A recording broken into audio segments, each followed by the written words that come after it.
भैया तुम लोग मोकू ना जानते हो गए। मेरा नाम है करोड़ीमल सेठ।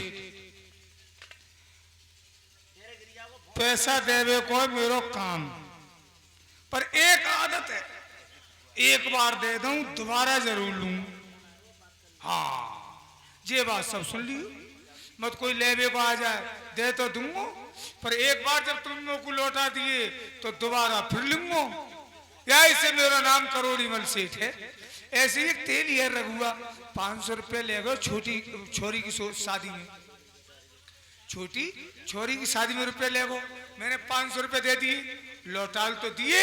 आज कहीं मिल गो तो सारे से दोबारा फिर लूंगा, क्योंकि मेरा नाम करोड़ीमल सेठ है। जोर जोर जब मैं घर से निकला तो छूट गई थी रेल।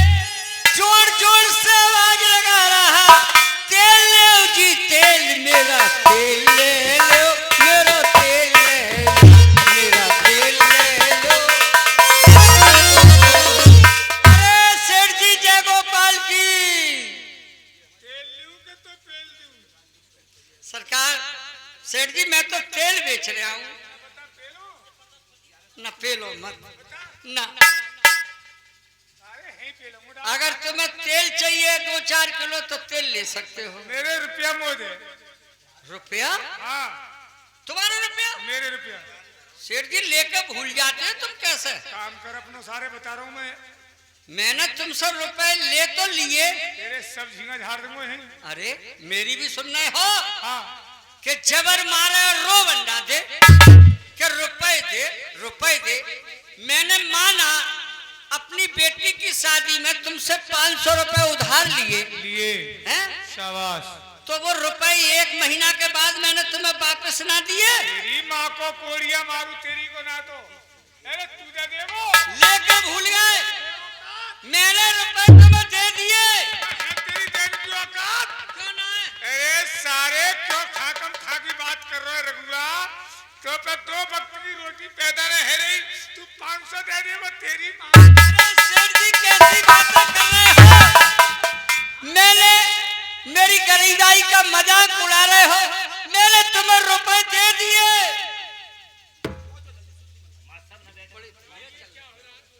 जयराम जी की, कुंवर साहब जयराम जी।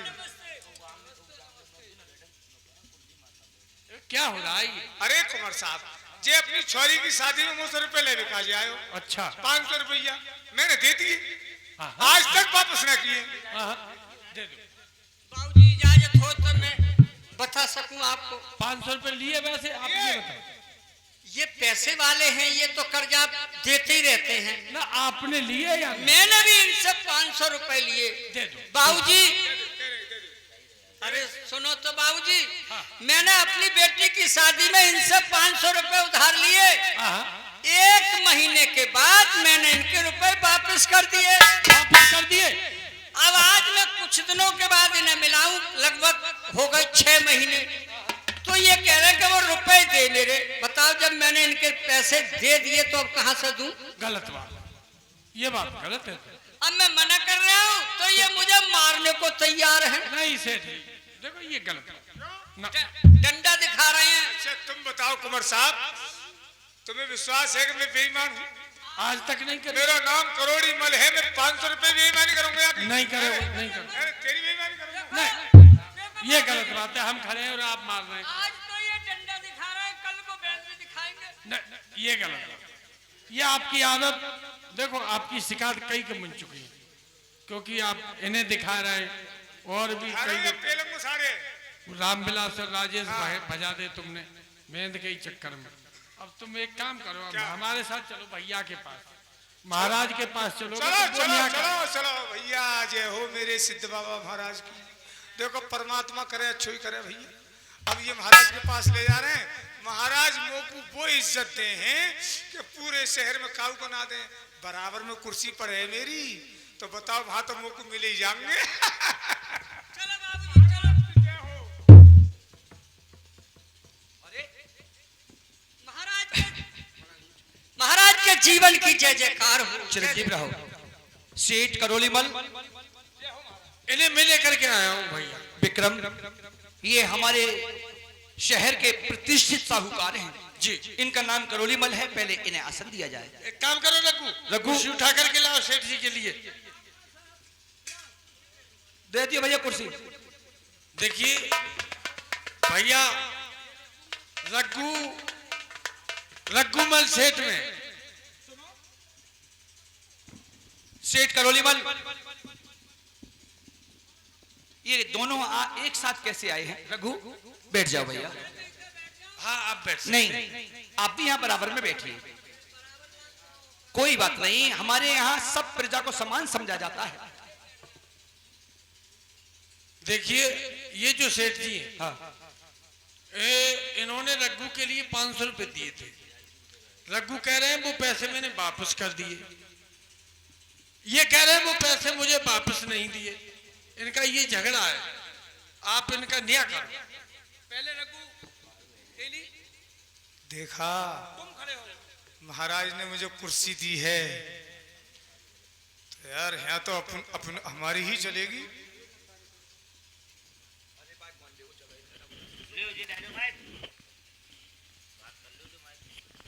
आप कहिए महाराज,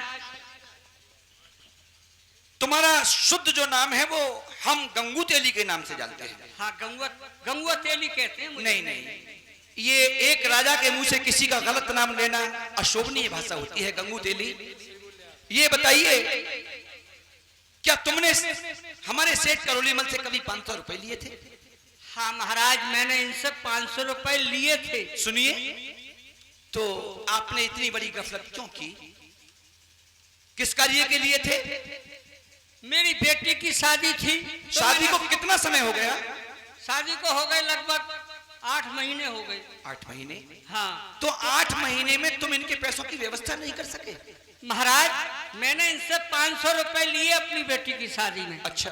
1 महीना के बाद मैंने वो रुपए इन्हें वापस कर दिए। झूठ। लेकिन सेठ करोली मल का तो यही कहना है कि मेरा पैसा वापस नहीं मिला। अब उसके बाद ये अपने घर में अपना तेल बेचने लगा।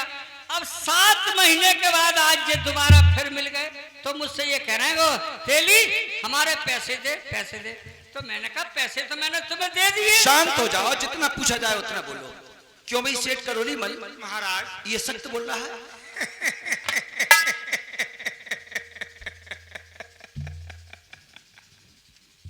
बड़ी लंबी हंसी है। मैं जो पूछ रहा हूँ, ये जो कह रहे हैं ये सच बोल रहे हैं? छोटी बात और बड़ा मुंह। बड़ी बात छोटा मुंह कहा करो। भला आप ये देखो कि मेरी शहर में इज्जत क्या है। हम जानते हैं, इसीलिए तुम्हें स्थान दिया गया है। तो महाराज तुम भी सोचो, 500 रुपए के ऊपर मैं झूठ बोलूंगा? इन्होंने 500 रुपए नहीं दिए। नहीं। सुनो, तुम्हारा कोई ऐसा गवाह है जिसके सामने तुम्हें पैसे दिए हो? यही से पूछो, हैं? यही से पूछो। क्यों भाई गंगू तेली? हाँ। जब तुमने मैं मानता हूं कि पैसे तुम इनके घर से लाए होगे तो घर में गवाह नहीं होता है, मगर तुमने जब पैसे लिए होंगे तो कोई तो गवाही में किसी की जमानत पे तो इन्होंने पैसा दिया होगा। महाराज, मैंने इन्हें, गरीब आदमी को बगैर जमानत के और बगैर गवाह के पैसा नहीं मिलता है। ये बात आपकी सही है। मैंने इन्हें 500 रुपए जो दिए वो किसी के सामने तो नहीं दिए, फिर लेकिन मैंने एक पीपल का पेड़ है, उस पीपल के पेड़ के नीचे दिए थे। कोई निकला गवा इसका? सेठ करोली मल शांत हो जाइए आप। पीपल का पेड़ कोई साधारण पेड़ नहीं माना जाता। हमारे हिंदू धर्म में उसे ब्रह्मदेव की उपाधि दी जाती है और भर्तरी के न्याय की संसार में धाक है। भर्तरी, हम एक न्याय प्रिय राजा के नाम से जाने जाते हैं। जब तुमने पीपल के पेड़ के नीचे पैसे दिए थे तो हम उस पीपल के पेड़ को ही तुम्हारा गवाह स्वीकार करते हैं। और तुम जाओ, सुनो, तुमने पीपल के पेड़ के नीचे दिए थे पैसे? नहीं, चुप नहीं, बात तुमसे झूठ बोलो। अच्छा, झूठ बोलो। महाराज जी कह रहा पीपल के पेड़ के नीचे दिए। हाँ। और मैं कसम खा के कह रहा हूं कि मैंने आज तक कोई पीपल को पेड़ अपनी आंखों से तक ना देखो। बड़ी अजीब बात है। सेठ करोलीमल कह रहे हैं कि मैंने तो पीपल का पेड़ ही नहीं देखा कैसा होता है और कहाँ है। ना। ये कह रहे हैं मैंने पीपल के पेड़ के नीचे दिए हैं। झूठ बोलो। गंगू तेली क्या करे? आ जाओ, पीपल के पेड़ से कहना कि हे ब्रह्मदेव, आज तुमने मेरी गवाही देने के लिए तुम्हें महाराजा भर्तरी ने दरबार में बुलाया है। पीपल के पेड़ से जाकर विनती करूं, पेड़ आ जाएगा यहाँ। कैसी बात करते हो गंगू तेली, ये राजा भर्तरी का न्याय है। यहाँ पेड़ तो पेड़, राजा भर्तरी के न्याय में न्याय की गवाही देने के लिए दीवारें भी जल कर आती हैं। अच्छा, तो महाराज मेरा इंतजार कीजिए, मैं जा रहा हूँ और उस पेड़ को लेकर के यहाँ आऊंगा। बोल सिद्ध बाबा की अब मेरे पैसा हरे। क्यों बताओ, कोई पेड़ आज तक गवाही देने गए हैं? जे पेड़ आवे वो ना गवाही होगी। महाराज रुपये मुँह दिब्बारे होंगे, गंगुआ दे रहे होगो, मैं ले रहा हूँ। विक्रम, इससे पहले स्त्रियों का फैसला आया था और इसके अलावा और तो कोई न्यायकारी नहीं है। देखिए भैया, अगर कोई आया हो तो उसे भी बैठा लिया जाए, क्योंकि जब तक इनका फैसला नहीं होगा तब तक दूसरे न्याय को नहीं बुलाया जाएगा। देखिए भैया, वो बात आपकी बिल्कुल सही है, लेकिन पहले इन्हीं का न्याय कर दो। बिल्कुल बिल्कुल इन्हीं का क्योंकि होगा। ये मर्दों का न्याय है। मैं तुमसे पूछ रहा हूँ कि कोई और तो नहीं आया है? नहीं, सुनो, अभी कोई नहीं आया। एक बात सुनो यार, पीछे हटो विक्रम भैया। गंगुआ तेली को जाए हुए बहुत समय बीत गया, लेकिन अभी तक पीपल के पेड़ को लेकर नहीं आया। कमाल करते हैं आप, कमाल करते हैं आप भी महाराज। कि गंगुआ तेली को गए हुए काफी समय बीत गया, अभी तक वापस नहीं आया। भाई एक बात बताओ, वो अभी कैसे आ जाएगा? क्यों? क्योंकि वो पीपल का पेड़ यहाँ से पूरा 3 कोस है। अब 3 कोस गंगुआ जाएगा, 3 कोस आएगा। भैया तुम बताओ दरबारियों, समय तो लगेगा कि ना लगेगा? ठीक है विक्रम, कहिए भैया। इनका सिंहासन थोड़ा पीछे कर दिया जाए। अच्छा, तो बहुत पीछे। आगे आगे आगे। महाराज के जीवन की जय जयकार हो। चिरंजीव रहो गंगुआ तेली, बताइए पीपल के पेड़ को लाए? नहीं महाराज। क्यों? मैंने उस पीपल के पेड़ के नीचे खड़े होकर बहुत विनती की, हाथ जोड़े, सर झुकाया कि भाई महाराज ने दरबार में गवाही को बुलाया है। वो पीपल का पेड़ बोला ही नहीं किधर को हिला ना झुला, वो नहीं आया। ब्रह्मदेव में बड़ी शक्ति होती है गंगुआ तेली। पीपल का पेड़ नहीं आया, महाराज रुपए दिलवाओ। सुन जाओ सेठ करोलीमल, सुनते रहो। हमें इस समय गंगुआ तेली से बात करने दो। गंगुआ तेली, पीपल को ऐसे ही ब्रह्मदेव नहीं कहा गया है। जैसे ही तुम हाथ जोड़कर पैर छोड़कर उससे विनती करके वापस लौटे, पीपल का पेड़ यहाँ आया और सूक्ष्म रूप से गवाही देकर चला भी गया। झूठ, हाँ? झूठ, झूठ।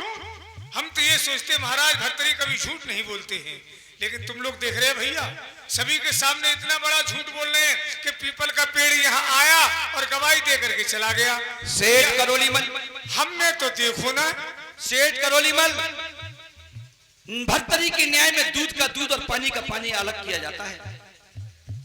तुम कह रहे हो कि मैंने पीपल का पेड़, तुमने कहा था, हमने पूछा था कि ये पीपल के पेड़ के पीछे नहीं, यहाँ आयो हमने ना देखो। वो दे गया गवाही।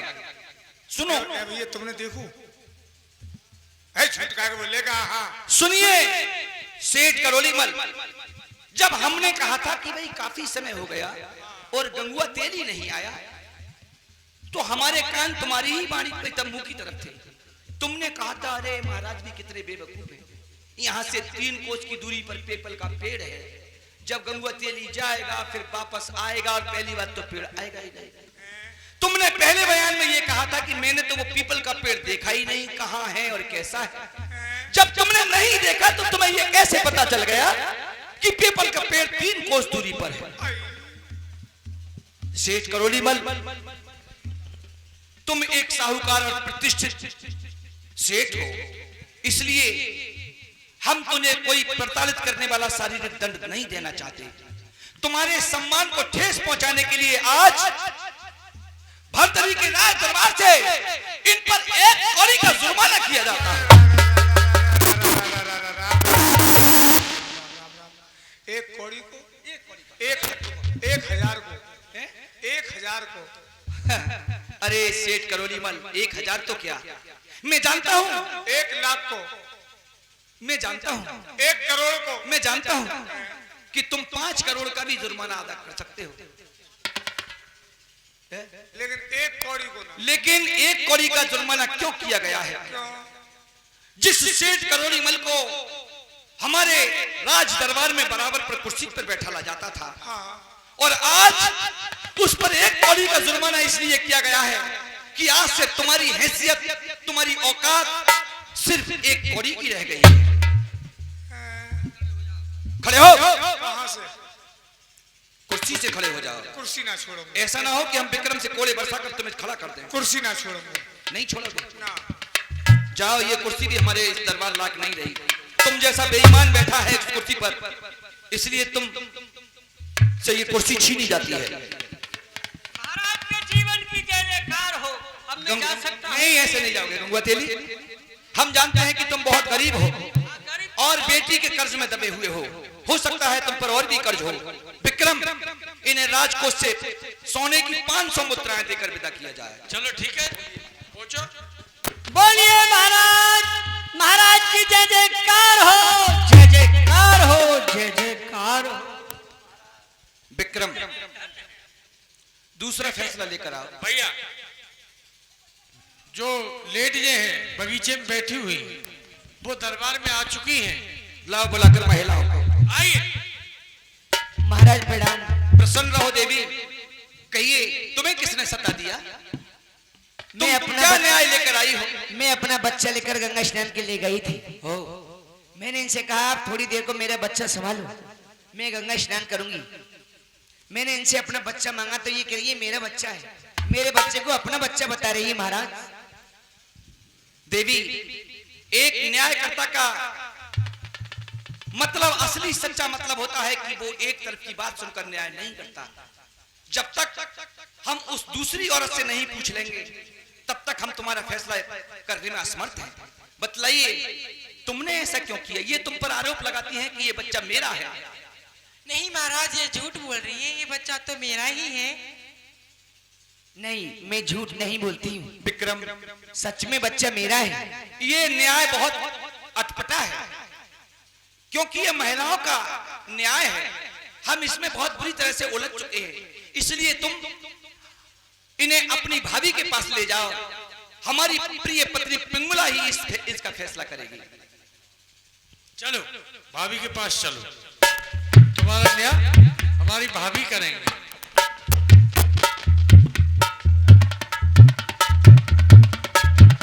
राजमाता बुलाया जाए। दरबार में हाजिर हो।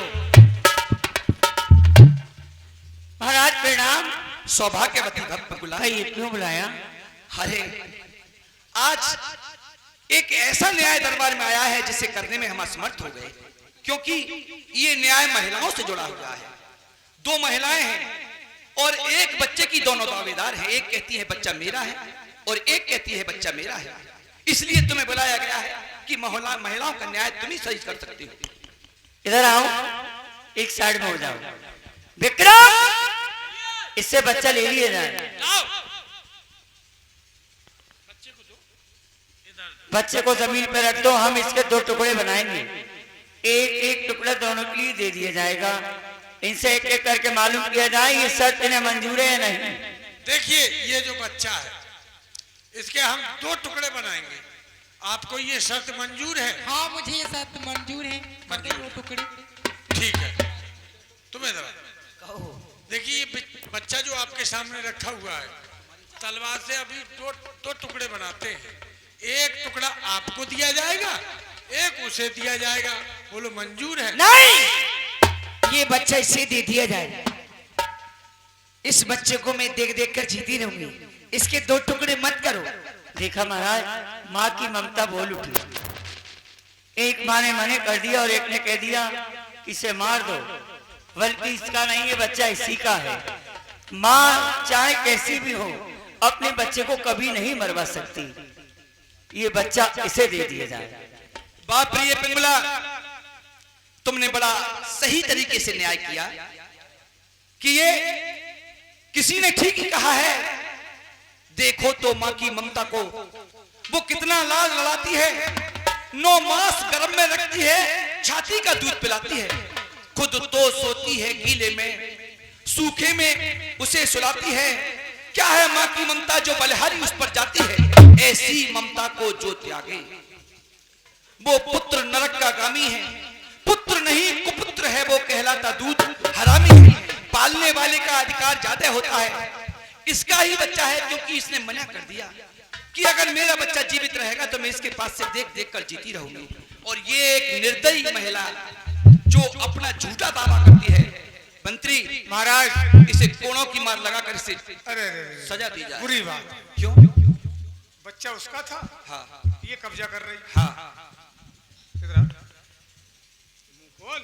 अरे अरे मुंह हटा। दूसरों के बच्चों को कब्जा कर रही है। अरे तू चुर रह गई है क्यों? तेरे अपने ना हो रहे? कोड़ा कह तू। चिंता मत कर, बच्चे तेरे भी होंगे, मैं कोशिश करके देखूंगा। हंसने वाली बात क्या यार, कहीं अनाथ आश्रम में जाऊंगा, मांग के देखूंगा भाई, और मैं हार गया तो बंजरा के रड़ुओं को देखूंगा। मंत्री, और बंजरा के रड़ुआ भी फेल हो गए तो तुझे सहसवान ब्लॉक में लेके चलूंगा, पर तेरा बच्चा करवा के रहूंगा। मंत्री, ये बच्चे को क्या पाल लेगी? ये निर्दयी है। जब एक बच्चे को काटने को कह रही है तो ये उसे भी नहीं पाल सकती, इसे सजा देकर बरी कर दिया जाए। और कोई है? महाराज भर्तृहरि का दरबार, सत्य का दरबार लगा हुआ है। मैं हूं पहलवान, मैं हूं पहलवान, और जिस वक्त मैदान में आ जाऊं